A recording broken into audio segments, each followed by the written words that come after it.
Okay, kids, today we are going to do grade 5 scholarship pass paper. අද අපි කරන්න යන්නේ ශිෂ්‍යත්වයට පාස් පේපර්ස් වගේක් ඉංග්ලිෂ් මීඩියම් වලින් අනිවාර්යයෙන්ම ක්වෙස්චන්ස් ටික ටාගට් කරලා එනවා. ඉතින් අපේ කිඩ්ස්ලාට ඒවට හයි මාර්ක්ස් ගන්න පුළුවන් විදිහට අපි පොඩි පාස් පේපර් ඩිස්කෂන්ස් ප්‍රෝග්‍රෑම් එකක් අද ඔයාලට මම කරනවා. ඉතින් අපි මේ ටික හොඳට බලාගත්තොත් අපිට මාර්ක්ස් ගන්න එක එහෙම ලොකු අමාරු දෙයක් නෙවෙයි. ඒකින්ද අපි පැටවන ඉතුරු පාස් පේපර්ස් වල තියෙන ක්වෙස්චන්ස් ටිකක් අපි බලමු. හරි. මේ ටික තමයි ඔයාලට පාස් පේපර්ස් වල සාමාන්‍යයෙන් එන්නේ. මේක 2022 එකක්. ඉතින් මේ වගේ සමාන ඒවා තමයි එන්නේ. එතකොට මේකේ කිසිම වෙනසක් වෙන්නේ නැහැ. එතකොට දැන් අපි මේ පාස් පේපර් එක ඔයාලා හොඳට බලා ගන්න. දැන් අපි මේක ඩිස්කස් කරන්න යන්නේ. හරි. දැන් අපි පළවෙනි ප්‍රශ්නයට යමු. එහෙනම් දැන් අපි පළවෙනි ප්‍රශ්න ටික අපි හිමි ඩිස්කස් කරගෙන යනවා. ඔයගොල්ලෝ හොඳට ඒකට ඇටෙන්ඩ් වෙන්න, හොඳට බලන්න.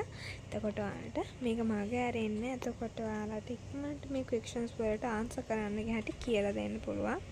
මොකද ඔයාලා හරියට ඒක අහන් ඉන්නකොට ඔයාලට ඉබ්බේම මේක තේරෙනවා. මේක කොහොමද ඒක ලියන්නේ? ඒ ට්‍රික්ස් කියලා දෙනවා. ඒව හරියට අහගන්න පුළුවන්.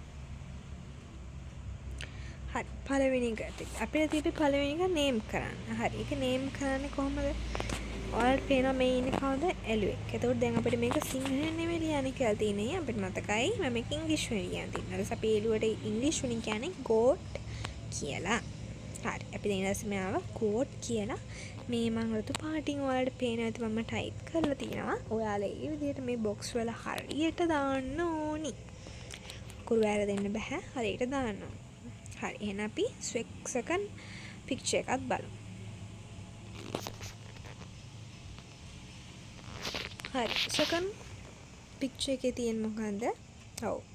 කේතලයක්. අපි කේතලයට මොකද ඉංග්‍රීසි වලින් කියන්නේ? kettle. Okay. We call this a kettle. Okay. So you can write these in the following blanks.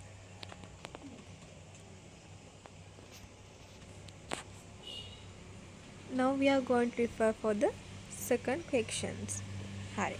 දැන් ඔයාලට පේනවා ඇති මේකේ question 2 එකේ තියෙන ප්‍රශ්න ටික. දැන් හොඳට ඒගොල්ලෝ බලා ගන්න. ඒ වගේම ඔයාලා තනියෙන් මේක solve කරන්න try කරන්න. එහෙනම් try කරන ගමන් අපි answers ටිකත් බලමු.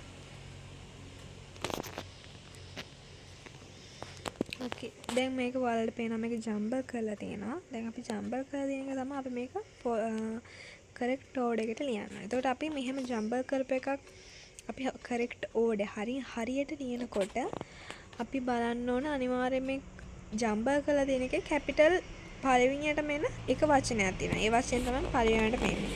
අපිට ඒක හොයාගත්තොත් අනිත් ඒවා ටික හදන එක හරියම ලේසියි. අපි දැන් මෙතන තියෙනවා. ඒක බලමු. ඔව් capital එක මොකද්ද? my. Yes, my pencil is on the table.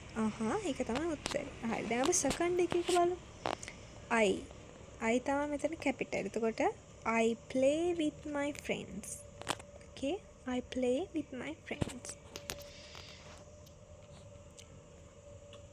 Okay, now we are going for our last English questions, my dear. Okay.